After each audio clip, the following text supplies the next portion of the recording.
morning, everybody. It is December 20th, 2024, and this is Tales from the Heart, a podcast by the Hypertrophic Cardiomyopathy Association. And today I am doing a solo news-style update of what's coming up in 2025 and a little bit of reflection on where we've been in 2024. So I welcome you all to drop questions throughout the podcast, and I will do my best to answer them in live time as I'm just kind of solo today. So real big shout out and thanks to Matt Martinez for all of his partnership throughout the year. However, today, it's end of the year. Lots of patients want to see their doctor before the end of the year, and he was a little overloaded, so he could not join us today. So sorry you're not getting Matt and you're only getting me, but I've got so much stuff to talk to you all about. I figured I would just go on a Lisa rant, if you will. So number one, I should note that it is slightly snowing here in northern New Jersey right now, and it looks actually a little pretty for a moment. Don't you love that moment when snow looks pretty but not dangerous? That's what it looks like right about now here in Jersey. So you might notice that my angle looks a little bit different here today. The backdrop is still the backdrop, and yes, that's a real wall. It's not fake. It's wallpaper. Don't tell anybody. But we got some new furniture here in the office this week. So my desk setup is a little bit different, and I'm getting used to, that slight change. So the podcast station feels a little different today, and my soundboard isn't operating as normal. So my sound might be a little different today, and I'm a little congested. So ignore all of that. So I wanted to say first a thank you to everybody who gave to my Facebook fundraiser for my birthday last year and this year. I was collecting money to buy new furniture with for the office. And I'm really happy to say that we got a great deal. We got a good discount. We got some brand new furniture. And I have, for the first time ever, brand new furniture in my HCMA office. Everything else has been hand-me-downs and donations up to now. So to all of those who donated desks to me over the years and got me through, thank you for that. And now we have a big girl desk. So yay. So I wanted to take a little bit of time to do a couple things today. And Julie, I didn't tell you about this one. And if I bring some tears, I apologize. This time of year, we always think about family members during the holidays. And if you can notice, I'm wearing a tie today, a very fancy festive tie. It was my father's, and he tied the knot in this. Dad died in 2008. And he hated tying ties. So every year for Christmas, he would slip this over his neck. And then every year at Christmas, I wear Dad's tie now and keeps him close. So I wanted to tell you a little bit about my dad and why Christmas, I think about him a lot. 2006, Dad had a very complicated open heart procedure. It wasn't a myectomy. He ended up having 7 different things done to his heart in, I guess it was June of 2006, maybe it was July. And he ended up having a protracted stay in intensive care, which led to his kidneys failing, his liver failing, and then they bounced back. And he was doing well from September all the way through to December. And in December of 2006, it was around December 14th or 15th, I can't remember the exact day, but he ended up in the hospital. And I was used to him going to the hospital for atrial fibrillation, cardiovertim, send him back out there. That's how we rolled. We're an HCM family, just put us in there, shock us, send us back out to life.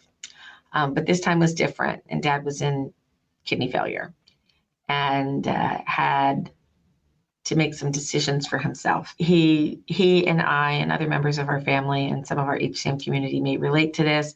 We are horrible sticks, meaning you can't get an IV started on us. It's always traumatic. Our veins are crap. So getting a line in is a big deal. I know for some people it's not a big deal. God bless you, you're lucky. I had to have a tooth extracted this week, and it took 3 sticks to get an IV in me. So we still have this problem. So Dad, not liking sticks, he'd go get cardioverted in a heartbeat, but pun intended. But he didn't like getting the IV put in. So finding out that he might have to do dialysis was pretty devastating to him. And he said, I don't want to do it. So here it is, like 2 weeks before Christmas, and Dad loves Christmas. I said, Dad, if you don't do dialysis, you're not going to make it to Christmas. Do you want to make it to Christmas? He said, yes, I want to make it to Christmas. And I made him a promise. And that promise was, when you want to stop dialysis, I promise I'll have your back. And I know what that means. And he said, you promise? I said, I promise. So in 2006, a couple of days before Christmas, my father was fitted with a fistula, and he started dialysis 3 days a week. And he continued that dialysis for 18 months approximately, at which point I had to keep my promise, but that's a different podcast, and a much harder topic. But on this day, my father chose to have a little Christmas miracle, which we thought would be his last Christmas. He ended up making it another Christmas. So I think about my dad making that very selfless decision to go ahead and go on dialysis, to be there for his family for the holidays, 1 or 2 more times. So when I pull out Dad's tie, I think about Dad at the holiday season and how much he was willing to do to be there for the holidays. So that's to my daddy. And to all of you who've lost your dads or moms or children or siblings at the holidays, I'm thinking about you. I also ended up losing my mom in 2014 on December 11th, so heading into the holidays. So it's a kind of a odd time of loss and celebration and year-end, emotions. And I know a lot of you feel that too. So I'm just telling you, you're not alone. We hear you, we feel you. And now I'm going to get into my news dial update. I'm watching the morning show on Apple TV right now. I'm a little obsessed with the back end of how they do morning news. So I'm going to do that today on the podcast. I have my little cheat sheet, which I don't normally keep with me when I'm doing podcasting. So we're going to talk about some cool things that are coming to the HCM community this year, meaning ahead. Okay, so updates, news style. Coming in 2025 to the Hypertrophic Cardiomyopathy Association service model, we're going to be adding some new discussion groups to our run of show, I guess you'd call it. I'm trying to find something here in the background here. Give me 1 second. Why am I not? Oh, I know what's going on. Hold on 1 second, guys. I got a studio problem here in the background. I don't know. Oh, that's why. There's the comments. Okay, so shout out to Julie, who's going to be dropping some links for us today on the upcoming events. All right, so back to the news. Coming up in 2025, we are going to be adding 3 new discussion groups. One will be monthly, probably starting in February, and then the other one will be a bi-monthly group. One will be a women's group. You asked for it, you got it. And one will be a men's group, and this is going to be a men under 40 group.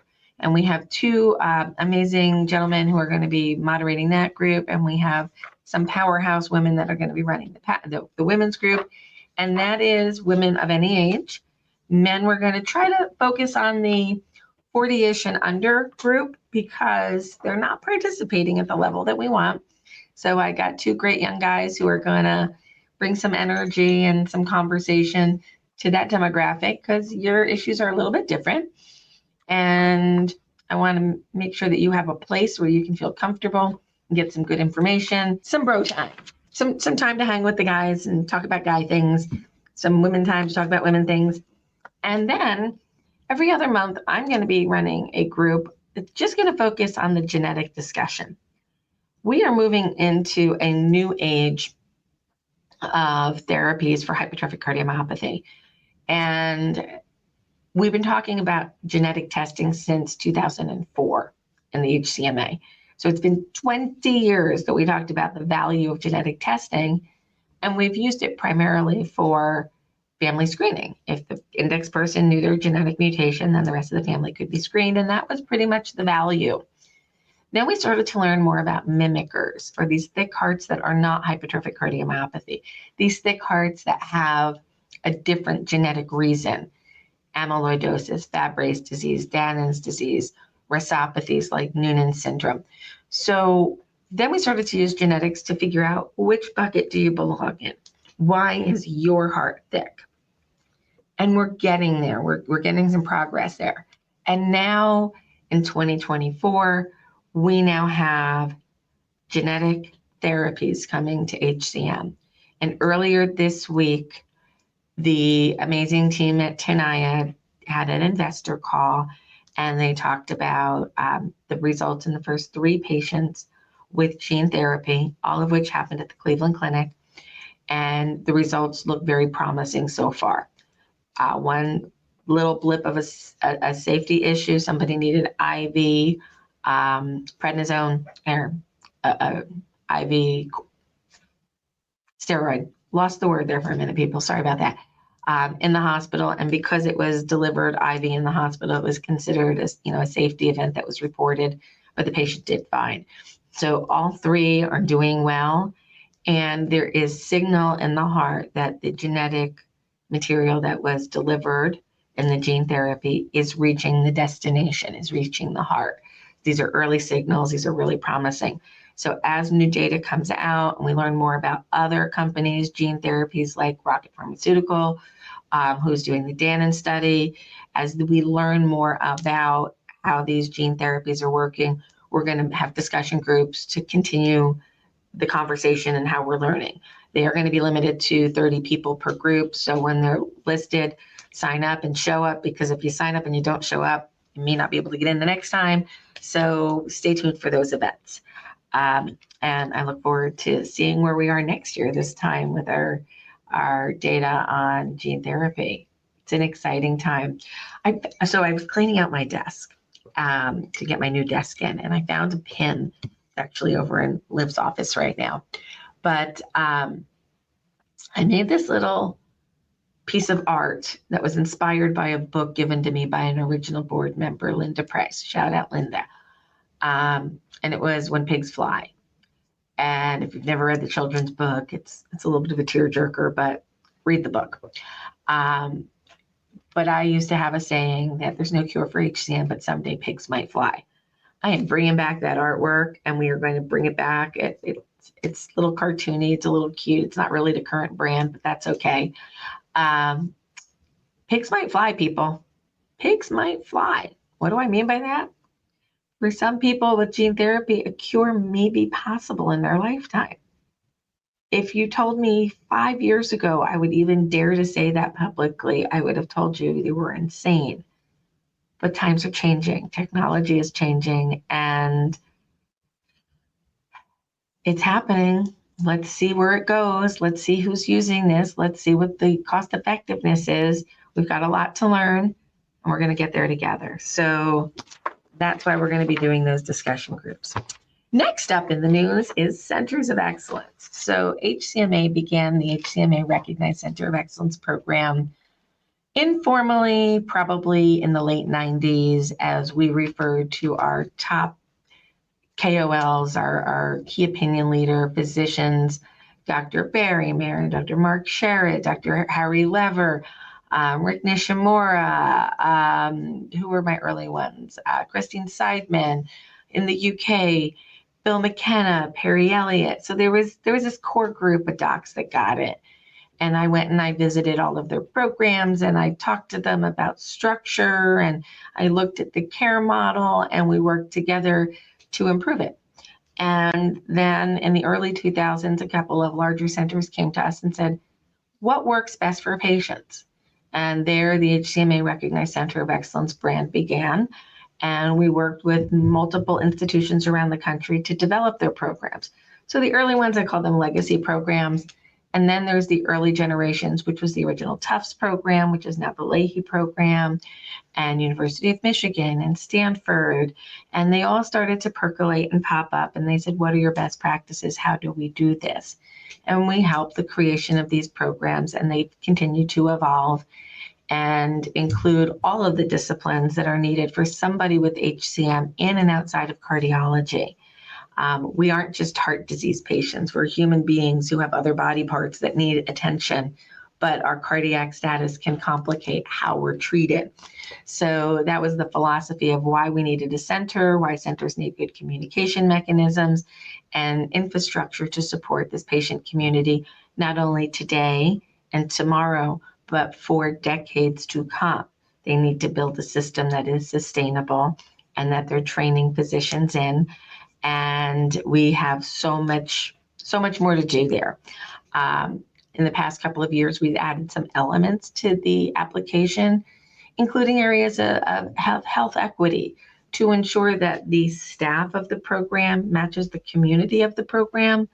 If you are in a community that is heavily Latino, we want to see Latino members of your team serving that population. We want to see a mix of men and women. We want to see a mix of early career, mid-career, late career. That's how evolution happens in a positive way. And we make sure that the younger generation of cardiologists understand the total complexities of the disease and that we expand knowledge and understanding and care models. So I'm super happy to announce that there will be several announcements in the first quarter of new centers that we have already approved at the board. So you'll be launching 3 programs in the first quarter, definitely, maybe 4 programs. So the Georgia region and the Washington State region, new names coming to you. Not ready to make the formal announcement quite today, but if you've been following us, you probably know where I've been, so it's not going to be a big surprise, but we want to give them the moment to say it themselves from their points of view. So we're looking to welcome a number of new programs for evaluation this year as well.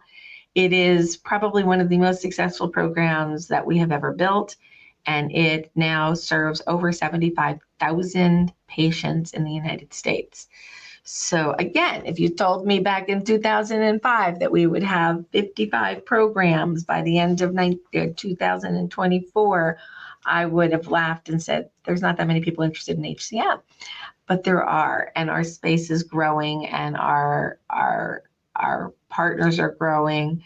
The science is getting more interesting, and we're bringing more people in. The key is these institutions must build sustainable models. We had a couple early on in our programming that popped up and kind of disappeared or didn't put the institutional support behind it. It's really important that the institutions that we're partnering with are investing in these programs and giving the staff the tools that they need to succeed and not overworking our very, very hardworking HCM physicians. This is a two-way street, and sometimes patients forget that their disease state is somebody else's career state. How do you get a career state and a disease state to balance? How do we keep the staff working, interested, happy, rested, and ready to take care of us? And how do we come as patients prepared to have that conversation with our chosen healthcare providers to make the most of that meaningful conversation? So really excited about our new Center of Excellence partners. You'll be hearing about them soon. And now from the world of HCMA ambassadors, Mayor, perfect timing for the message here, one of our ambassadors. So the HCMA Ambassador Program will be expanding in the first quarter of 2025. If you are interested in serving as an HCMA social ambassador or local ambassador, please reach out to Julie Russo, and she will make sure that you are signed in.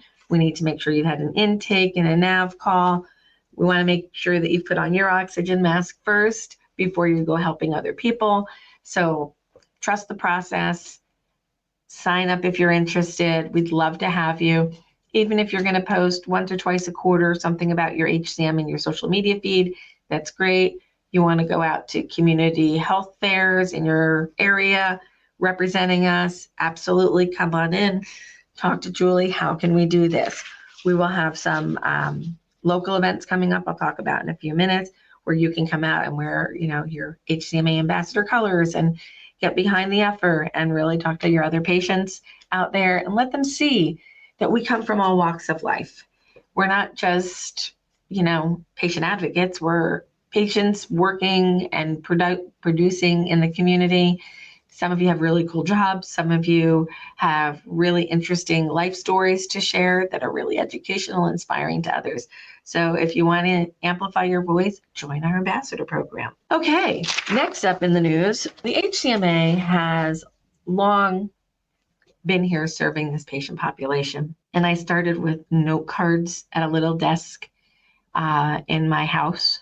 And I used to write your names on a little note card and jot down some notes about your diagnosis or whatever, so I would know what to talk to you about or where we are. That has evolved quite extensively since 1996. The data collection has evolved as we have.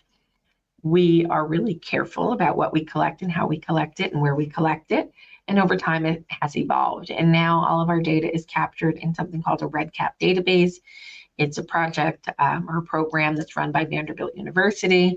And we have our own little part of this cloud where our data sits, very secure. It is our opportunity to see where you are at that moment in time. We always ask that you call and do an intake when you first find us, not when you're in the middle of a crisis, so that we can understand who you are, how you like to learn, make sure that you have the base knowledge and the resources to take care of whatever you need to take care of.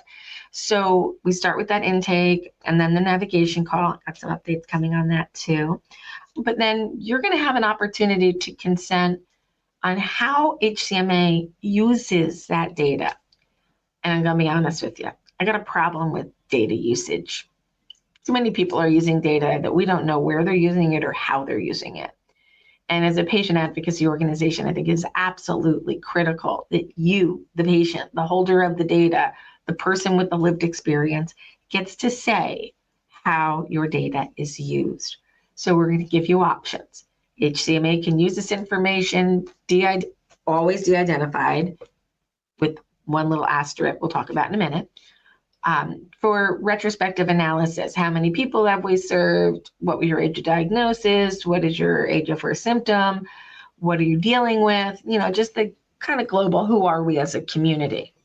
And then there'll be the opportunity for you to choose to allow us to share your de-identified data with our academic partners or our research partners. And then there'll be a level where you will allow us to let you know when there's an opportunity to potentially sell your data to an interested company. We'll kind of be the middleman between that. And the goal would be, if they're interested, that you would share in the compensation for that data. Right now in America, your health insurance companies are selling your data without your knowledge, and it's making up a pretty considerable part of their revenue at this time. I want to put the control back in the hands of the patient and the family to decide where and who gets to use their data. So we'll be calling you throughout the year or offering you online opportunities to consent, group meetings to learn about what we're doing and choose which consent fits you, or an individual call from one of our staff members. So you're going to be hearing from our team. You're going to learn about not only our research initiatives, but you're going to learn about all the upcoming clinical trials. You're going to learn about maybe market research opportunities and how you can get involved in the bigger community. So when we call and we ask if you're ready for an appointment, take the time, do an update, listen to the options. You might find a clinical trial that is really helpful for you or meaningful for you, or maybe you'll just keep informed with the HCMA and learn about whatever we're doing at that moment in time. So trials change quite frequently. And when we open a trial, I encourage you to get involved early in that trial because they've been filling up quite quickly. Okay, so who's going to be talking to you? You're finally going to meet Artie and Maria, our new intake coordinators, who have been in the incubator, I call it, conference room, until our office expanded enough so they could actually have real desks. So they've been training since October on all things HCM, learning how our systems work, learning the disease state, listening into calls. So if you've had them on your call as shadowing, thank you for allowing us to train our new staff with your experience. Excuse me. So you're going to start meeting them shortly after the first of the year. They're going to start making outbound calls. So if you get a call from us, understand what we're trying to do. We'll give you lots of ways to connect and make it comfortable for you. This also is going to allow us an opportunity to expand operation hours on the West Coast, to be able to do later West Coast intakes. I know it's been a challenge for you all, and we've had Sabrina on our team for almost 4 years now, and we've been doing some later calls. We're going to open up with Artie and Maria each doing one evening per week with a later start date or start time so that they are available for later hours. And then that brings me to my next piece of good news. We are bringing on a second nurse navigator. I'm not going to formally introduce her today, but for those of you over the past year who've done a navigation call with Noreen Dolan, shout out to Noreen. We love Noreen. Probably one of the most meaningful acquisitions I've had in a long time, because it freed me up to be able to do so many other things. So I still do some navigation calls personally, but they're kind of specialized calls for pre-transplant and pediatric, and Noreen is kind of covering the rest. But we're going to have more days available for navigation calls and more hours when we bring in this new nurse navigator who needs to be trained throughout the first quarter, and will probably be on the phones live, hopefully end of February, beginning of March. But she'll be mirroring or shadowing Noreen for a while, doing some training. So you may get a request for somebody to shadow.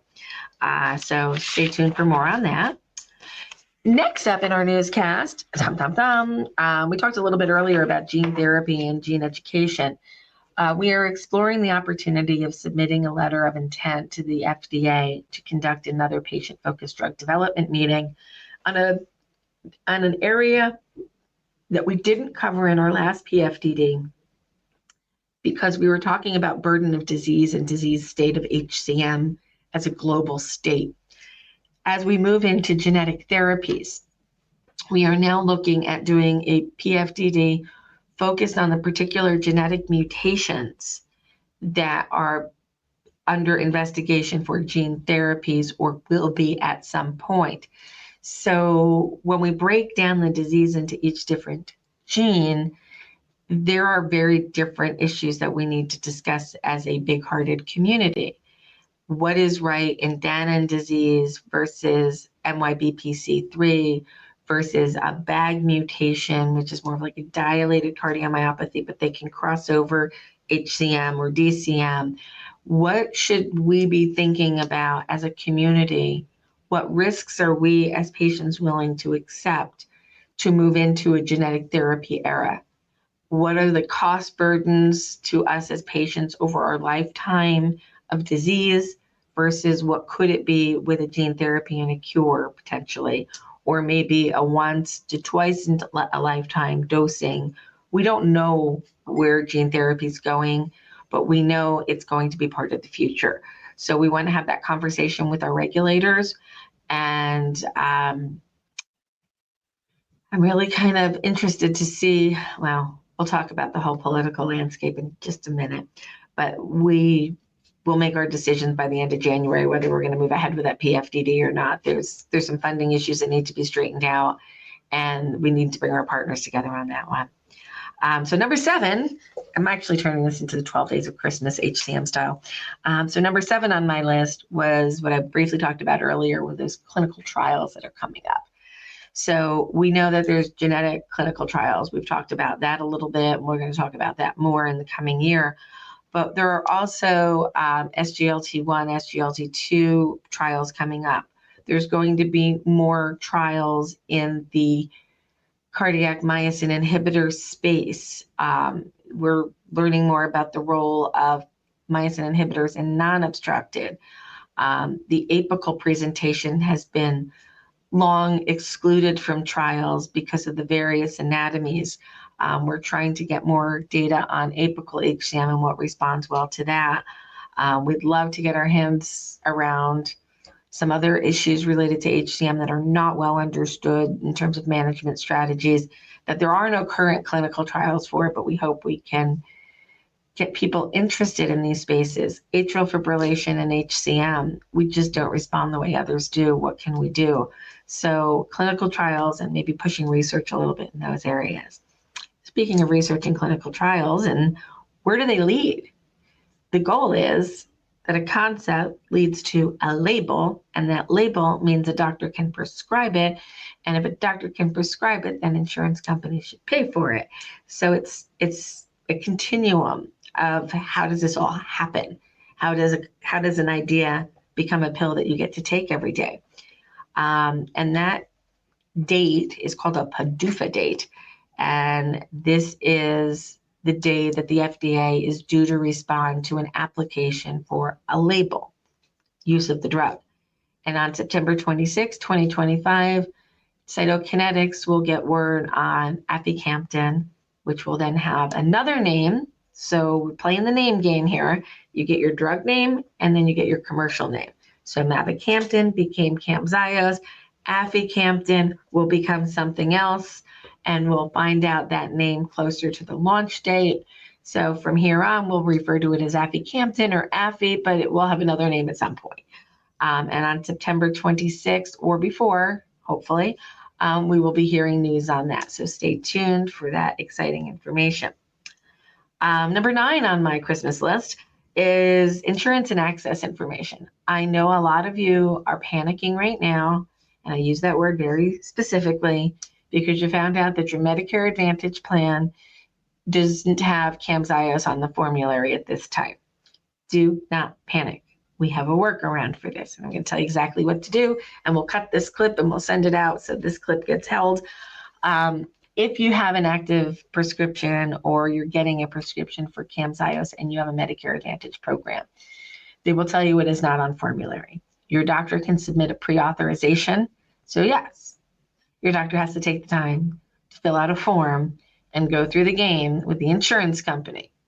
We're going to be focusing a lot on that in the coming year, but we know that most of those pre-authorizations will be accepted.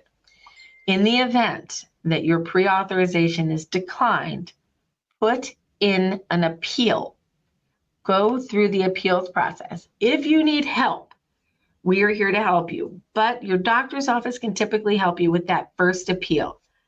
If your appeal is denied, so you've tried to get a pre-authorization, you've filed for an appeal, and they still say no, call us. Call the HCMA. We will get involved at that time. If we got involved on everybody's pre-auth or first appeal, 87% or thereabouts will go through without a problem.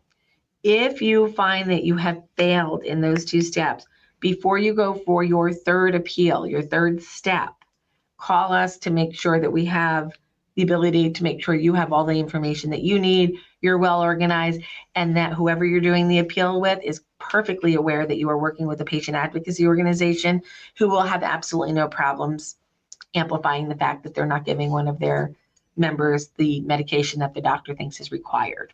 So that is when we will get into the fight with you. Call the office, email us, we will help you. So I made it number 9 on my list, but it really does get a little bit deeper than that. So insurance issues in the United States 2024-25. The world is probably going to change. We are going to need you to use your voice to ensure positive change happens, not negative change happens. We could be in some fights this year. Pre-existing conditions cannot come back to haunt us. We dealt with that in 2008. We're not going backwards, we're going forward. There are about 75 million people in America with pre-existing medical conditions. We have power in numbers. We have to remember that. So we're going to have to fight when we need to fight. Stay tuned. We'll let you know when those battles are coming and brewing. We're building some internal coalitions with our advocacy partners so that we can respond quickly to moves of our government agencies that are not in the best interest of patients and families, whether it is in their physical health or their financial health related to their health. We need to make sure that we're sticking together on that. So stay tuned for that one, which brings me to number 10 on the list. Heart Month is coming up in February, and many of you have participated in the Share Your Story program. Each day we will have one or more featured patients through the entire month of February through Heart Month. We will be running legislative briefings weekly with state legislative offices. You'll be welcome to participate as members of those states while we try to talk to your legislative leaders about the Children's Cardiac Safety Act, which used to be the Healthy Cardiac Monitoring Act. We changed the name.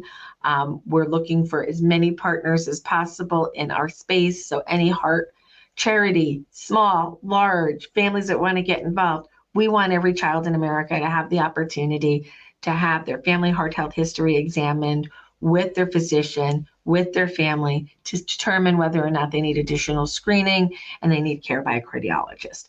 So we'll be talking about that all through the month of February and all through the year to try to get legislation passed in as many states as possible to ensure that our children's hearts are protected at the highest level we can provide at this time in a scientifically proven, safe manner to identify those who are at high risk. That brings us to HCM Awareness Day. Julie, if you could drop a link on HCM Awareness Day, which will be, oh my goodness, I forgot the date. Julie, help me, February 20, last Wednesday of the month. I'll get the number for you in a minute. We will be holding a webinar yet again every year. We do a celebration on HCM Awareness Day. If you want to make sure that your state has a proclamation, law, or resolution recognizing HCM Awareness Day, you can reach out to Julie at julie@4hcm.org, and she will make sure that you know exactly what to do to make sure your state is recognizing HCM Awareness Day. February 26th, thank you, Julie, I forgot the date. It moves every year. Okay, last two items on my 12 days of Christmas, HCM style. On or before January 9th, the HCMA will be launching its brand new website.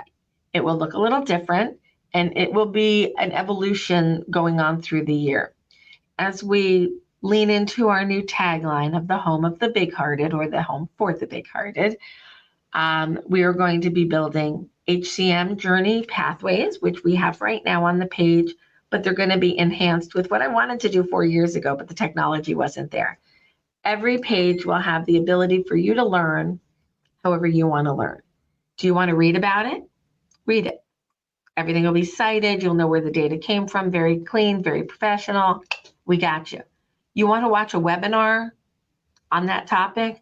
We'll have a snippet right there. You can watch a webinar. Maybe let's talk about beta blockers. So we'll have some data that has been presented by a physician about the role of beta blockers in HCM. Then maybe you'll hear a snippet from a podcast where we discuss beta blockers. Or maybe you want to see a patient story of somebody who's actually on that medication. Maybe you want to see somebody who's had a myectomy and what happened. Maybe you want to watch a myectomy because you like the details. However you want to learn, we're going to be there for you, whether it's visually, audibly, didactically, written, whatever is comfortable for you. You want to join a discussion group on that item, there'll be a link right there how you can join that discussion group. So we're just trying to create a community in which you can learn the way you want to learn about the things that you and your family need to learn about. So why is that going to get dropped on or about January 9th? January 9th is an important day to me personally and to some members of our team here. January 9th was my sister Lori's birthday. And every year on her birthday, I like to do something for the community, create something new, highlight something. And this year it will be a new website. 2 years ago, it was an initiative that I wish Lori had available for her when she was a young mom with HCM and 2 small kids and an ex-husband. And she was struggling financially to get by. And it would have been helpful to her to get financial support to go to her center of excellence at that time.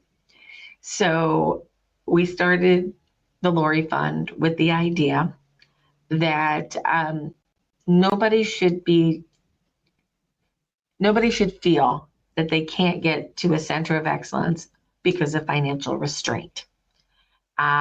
So we have started to offer a stipend up to $600 to grant that you can apply for those who have financial needs. So there are some documents you need to file with us to get access to this fund.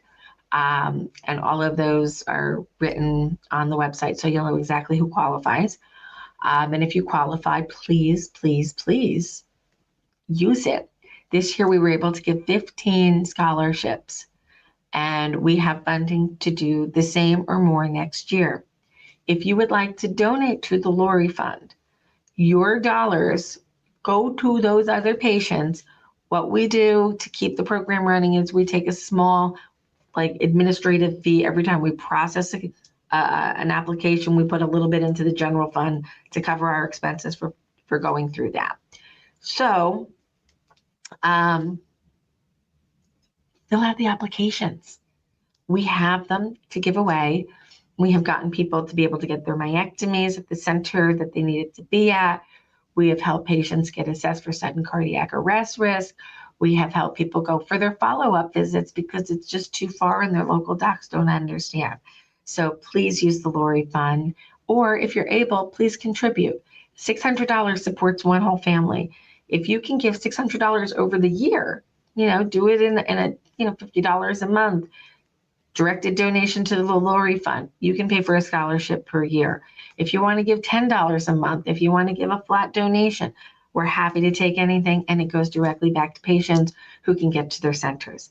Additionally, and I didn't put this on my 12 Christmas, so we're actually on 13 right now, so I have to go to 14 because you can't end on 13. If you are interested in a membership, number one, to process a membership is not what the membership fee is. We charge $82. We haven't increased it since 2018, and we've been subsidizing it with industry sponsorships and with other donations.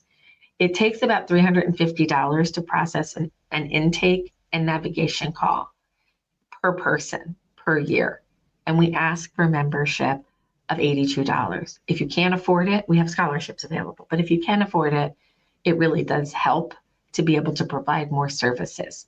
The price is probably going to go up next year, mid-year. So if you join now, you'll get the lower rates. But we are really subsidizing it quite a bit at this point, and we need to keep an eye on that. But if you need it, services will always be here. But membership does help us keep the lights on, and keep the phones ringing. I'm actually going to put out a fundraising request this year because now I have more staff, so there's more people, and that phone bill's getting big. So I'm going to look for a phone sponsor each year now, so somebody can sponsor our phone lines every year, and that'll be a lot of fun. So item number 14 on my list for 2025. I have had the opportunity to do some amazing things to help this community grow.